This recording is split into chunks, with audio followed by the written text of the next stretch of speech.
ஊரை அடித்து உலையில் போட்ட ஒரு கட்சி 25 கோடியை தூக்கி எறிந்த போது அதை கவ்விக்கொண்டு அவர்கள் பின்னால் வாலாட்டி திரிந்தவர்கள் தானே நீங்கள். மசால் வடை அருஞ்சுவையின் நாக்குல உட்கார்ந்து நடனம் ஆடுது. கீர்த்தனான்னு ஒரு மந்திரி படுத்துற பாடம் பெரிய பாடம் இருக்கு. 3 நாள்ல என்னடிச்சு திறப்பாருன்னா சில வார்த்தைகள் எல்லாம் கூறி அதற்கும் நான் தான் பொறுப்பேற்க வேண்டும். பரவாயில்ல மோத்தா உன்னை பெற்றாலா இல்ல யானை கக்குச்சாடா? நான் கேட்க மாட்டேனாங்க. மென்ஷன் பண்ணி பேசுனது தவறுதான். அவர் சார்பா நான் சாரி கேட்டேன். இவன் மூத்திரத்தை குடி, அப்ப கூட உனக்கு புத்தி வராது. ஆனா அண்ணனையே பேசும்போது பாத்துக்கிட்ட அளவுக்குலாம் நான் தியாகி கிடையாது. என் அண்ணன் தம்பி மேல என் அக்கா தங்கச்சி மேல கைய வச்சா நான் வேடிக்கெல்லாம் பாத்துட்டு இருக்க மாட்டேன். உரிச்சு உப்பு காண்டம் போட்டுருவேன்றத நாகரிகமா பண்ணுங்க, அவ்வளவுதான். ரொம்ப சத்தம் வந்துச்சுன்னா கிளாஸ்ல மிஸ் பெரம்பெடுக்கிற மாதிரி 2 தட்டியும் உட்கார வைப்போம். 3 மணி நேரம் பாத்ரூம் கொண்டு இருக்கிற உதயநிதி எங்க? மாண்புமிகு பாத்ரூம்ல 3 மணி நேரம் உட்கார்ந்து இந்த எதிர்க்கட்சி தலைவர் நல்லா வரும், அண்ணனுக்கும் வரும், வேணான்னு நிக்கிறாரு. அவர்களை வைத்துக் கொண்டு நீங்கள் ஆட்சியை நடத்த போகிறீர்களா? இடதுசாரிகளை வைத்துக் கொண்டு ஆட்சியை தொடர போகிறீர்கள்? பிரச்சனை நமக்கு அந்த ஓட்டலகாரங்கடா. இந்த மஸ்கிட்டோ மத நடுவுல பூந்து ஆட்டின்றான். நாங்கள் வேண்டுமா அதிகாரிகள் வேண்டுமா என்பதை முதல்வர் முடிவு செய்ய வேண்டும். நாங்கள் ஆதரவை வாபஸ் வாங்கிக் கொள்வோம். மிரட்டுறாங்க. சாய்குமாரை மாற்றாவிட்டால் நாங்கள் ஆதரவை வாபஸ் வாங்குவோம். இவ்வளவுதான் எச்சரிக்கை. திரு சாய்குமார் ஐஏஎஸ் அவர்கள் தேர்தல் ஆணையத்தால் நியமனம் செய்யப்பட்டவர். மேலும் நீங்கள் பதவி நீட்டிப்பு வழங்குகிறீர்கள். எலெக்ஷன் கமிஷன் நியமிச்ச தலைமைச் செயலாளர் நீயே வச்சிருக்கா? உனக்குனே வந்துச்சு. அவர் சீஃப் மினிஸ்டர், அவர் யார் பிடிக்குதோ வச்சுப்பாரு. இதுக்கு முன்னாடி இருந்தப்ப கேட்டியா நீ? உனக்கெல்லாம் வெக்கமே இல்லையாடா? சோறு தானே திங்கிற. எரிச்சல் வருது இவனை. நான் கெட்ட வாரத்தில் திக்கி போயிருவேன். சங்கர் ஜிவால் ஓய்வு பெற்ற பிறகு பொறுப்பு டிஜிபி போட்டு 8 மாதங்கள் ஓட்டினார்கள் இந்த அரசு. கேட்டாரா சண்முகம்? ஏன் பொறுப்பு டிஜிபியை போடுறீங்க, ரெகுலர் டிஜிபியை போடுங்கன்னு ஒரு அறிக்கை வந்திருக்கா? அன்னைக்கு பல்லக்கு தூக்கிட்டு சாமரம் வீசுனீங்க திமுகவுக்கு. மாப்ள யூ டிராப்ட் திஸ்டா மாட்டிக்க. என்ன மாப்ள இது? கேப்பா ஓடு நல்லா இருக்கும், உனக்கு சூட்டா இருக்கும். திருவண்ணாமலை மாவட்டத்திலே சிப்காட் நிலையெடுப்புக்கு எதிராக போராடிய 8 விவசாயிகளை குண்டர் சட்டத்தில் அடைத்தது திமுக அரசு. அன்னைக்கு வாபஸ் வாங்கியிருந்தாருன்னா சண்முகத்தை நான் வாழ்த்திருப்பேன், செலவச்சிருப்பேன். அமைதியாக இருந்தீங்க, ஒரு கண்டனம் மட்டும் தெரிவிச்சுட்டு. துப்புரவு தொழிலாளர்களை மனுஷங்களை மரியாதை நடத்தினாங்க. அன்னைக்கு கோவம் வரலையே சண்முகத்துக்கு? கணக்கு தானே எடுக்கிறாங்க, கணக்கு நீயே கொடுத்துட்டு போ. என்ன 10 பேர் இருப்பாங்களா கட்சியில்? கொடுத்துட்டு போங்க.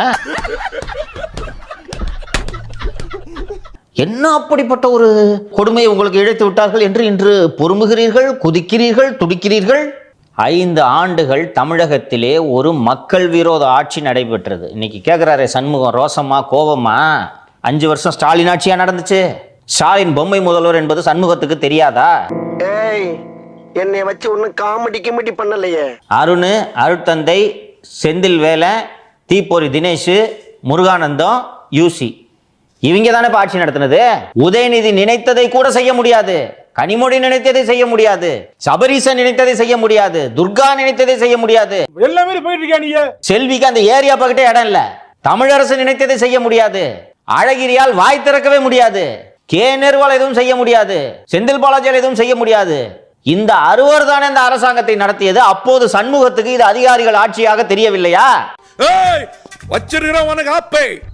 எவ்வளவு அநியாயங்கள் நாட்டில் நடந்தது. 60க்கும் மேற்பட்டோர் கள்ளச்சாராயத்தில் செத்தார்களே, அப்போது நாங்கள் கூட்டணியிலிருந்து விலகுகிறோம் என்று சொன்னாரா? டாஸ்மாகின் சிஐடியு தொழிற்சங்கத்தை சேர்ந்த தோழர்களை கரூர் கம்பெனிக்காரர்கள், கரூர் கம்பெனி சேர்ந்த ரவுடிகள் சென்று மிரட்டிய போது சிஐடியு தோழர்கள் டிஜிபி அலுவலகத்திற்கு சென்று புகார் அளித்தார்கள். அன்று மார்க்சிஸ்ட் கம்யூனிஸ்ட் கட்சிக்கு திராவிட முன்னேற்ற கழகத்தின் உறவை துண்டித்துக் கொள்ள வேண்டும் என்று தெரியவில்லையா? அம்பாட்டுக்கு திடீர்னு சட்டையெல்லாம் கட்டி போட்டு அம்மன் கொண்டியா போய் ரோட்ல நிப்பான் சார். சாம்சங் சிஐடியு தொழிற்சங்கம் ஒரு சங்கம் வச்சுக்கிறோங்க ஏன்னு சொல்லுது.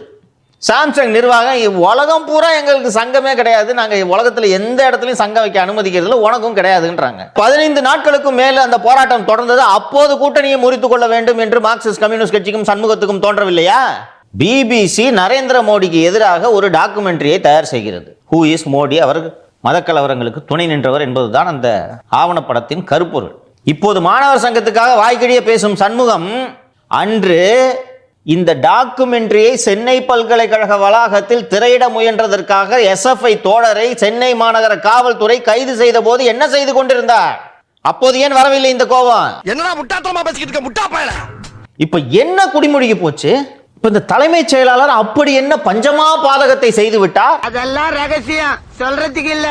இடதுசாரிகள் மீது இத்தகைய நோக்கப்பூர்வ உள்நோக்கத்தோடு இத்தகைய அறிக்கைகள் எல்லாம் அனுப்பப்படுகிறது, சுத்தரிக்க அனுப்பப்படுகிறது என்று சொன்னால் கம்யூனிஸ்டுகள் யார் யாரெல்லாம் இருக்காங்கன்னு கணக்கெடுங்கன்னு சொன்னாராம் சார். கணக்கெடுத்தா நல்லதுயா. எத்தனை பேர் உங்க கட்சியில இருக்காங்கன்னு தெரியும்யா.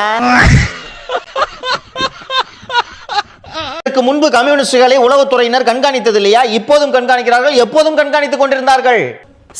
நீ யாருடா?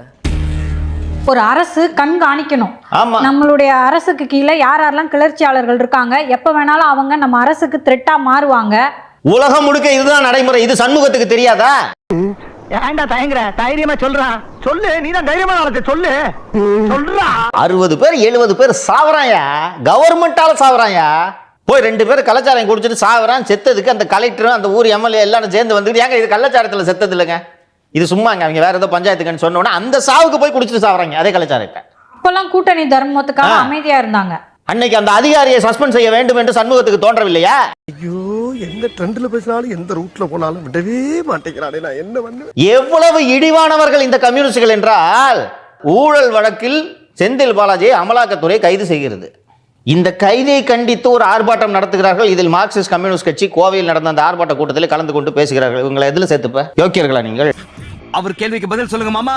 ஊரை அடித்து உலையில் போட்ட ஒரு கட்சி 25 கோடியை தூக்கி எறிந்த போது அதை கவ்விக்கொண்டு அவர்கள் பின்னால் வாலாட்டி திரிந்தவர்கள் தானே நீங்கள். இவன் வேற என்னை ரொம்ப டார்ச்சர் பண்றான்டா. என்ன இன்னைக்கு குடிமொழிக்கு போயிடுச்சுன்னு ஆட்சியை கவு பண்றீங்க என்னங்க? ஒரு வீட்டில் 70 வயது பெண்மணி தனியாக இருக்கும்போது மலத்தையும் சாக்கடையும் கலந்து ஊற்றுகிறார்கள். அன்னைக்கு வாயை திறந்தாரா இந்த சண்முகம்? அன்னைக்கு சட்டம் ஒழுங்கு சீரழியவில்லையா? இதை நடத்தி காட்டிய அருணை கண்டித்தாரா? இன்னைக்கு பாயறாரு சாய்குமார் மேல. அதென்ன உள்ள வந்து ஆத்திர பயிர மாதிரி பயிரமேனா போட்டனா பொளந்துறேன். அந்த அதிகாரி மீது நடவடிக்கை எடுங்கன்னு சொல்லிட்டு ஒரு பிரஸ் மீட்ல பேசினாரா சார் அவரு? கண்டனம் கூட தெரிவிக்கல. மனசாட்சியை விற்ற அயோக்கியர்கள் போல் நடந்து கொள்கிறார்கள். என்ன குடிமொழியை படிச்சுன்னு எனக்கு ஆட்சியை கவுக்குறீங்க? சுடு போதுப்பா. சூடு, நீ சுடு காடு. வார்த்தையாலே சுட்டு எரிக்கிறீடா பாவி. ஒரு காலத்தில் டெல்லியின் ஆட்சியை தீர்மானித்த கம்யூனிஸ்டுகள் இன்று சுருங்கி சுண்டைக்காய் போல் ஏன் இருக்கிறார்கள் என்பதை அவர்கள் மறுபரிசீலனை செய்ய வேண்டும். இது போன்ற ஆணவ போக்கின் காரணமாக. டேய், நம்மள கெடுக்கிறதுக்கு வெளியூர்காரன் வேணாம்டா, உள்ளூர்காரனே போதும். உண்மையிலேயே கம்யூனிஸ்டுகளும் சண்முகமும் மனசாட்சி உள்ளவர்களாக இருந்தால் இந்த 3 மாதங்களில் ஊழலை ஒழிப்பதற்கு இத்தனை நடவடிக்கைகளை எடுத்த இந்த ஆட்சியை பல்லக்கில் தூக்கி சுமக்க வேண்டும். கம்யூனிஸ்டுகள் என்ன தப்பு பண்ணிட்டாரு? ஏரி மேல போய் பிரிகேடுன்னு ஒரு கம்பெனி வீடு கட்டுறான். தலைமைச் செயலாளர் அவர் மனைவியை சேர்ந்துக்கிட்டு அதுக்கு அனுமதி கொடுக்குறாங்க. அன்னைக்கே ரோசம் வரல சண்முகத்துக்கு? சோத்திரை அடி வாங்கியாச்சு, சேத்திரை அடி வாங்கியாச்சு. அந்த தலைமைச் செயலாளரை விட மோசமா இவரு? திருடர்களை அதிகாரிகளாக வச்சு ஆட்சி நடத்தி கொண்டிருந்தார்கள். இந்த முதல்வருக்கு என்ன செய்கிறோம் என்பது தெரியும், தெரிந்துதான் அத்தனையும் செய்கிறார். ஒரு பொம்மை முதல்வரை பல்லக்கில் தூக்கி சுமந்துட்டு இருந்தீங்க நீங்க. இந்த ஆட்சியை மக்கள் விரும்புகிறார்கள். கம்யூனிஸ்டுகளை கணக்கு எடுங்கள், எடுக்காமல் போங்கள். மக்கள் இந்த ஆட்சியை விரும்புகிறார்கள். நீங்க 4 பேர் மூளையில இருந்துகிட்டு உங்களை கணக்கு எடுக்கிறாங்கன்றதுக்காக இந்த ஆட்சியை கவிழ்க்கலாம் என்று நீங்கள் நினைத்தால் ஓட ஓட விரட்டப்படுவீர்கள். தமிழ்நாட்டை போலன்னா இந்த எம்பி கூட இருக்க மாட்டாங்க. கேரளாவை விட்டால் எங்கேயும் அவங்களுக்கு பிரசன்ஸே கிடையாது. இதர கட்சிகளின் தோளில் சவாரி செய்து கொண்டிருக்கிறார்கள். தொங்கு சதையாக இப்போது இருக்கிறார்கள். அடுத்த தேர்தலுக்குள் உதிர்ந்து விடுவார்கள். இதுதான் அவங்க நிலைமை. என்ன வடையா? மசால் வடை மசால் வடைதாயா? அருண்சுவையின் நாக்குல உட்கார்ந்து நடனம் ஆடுது.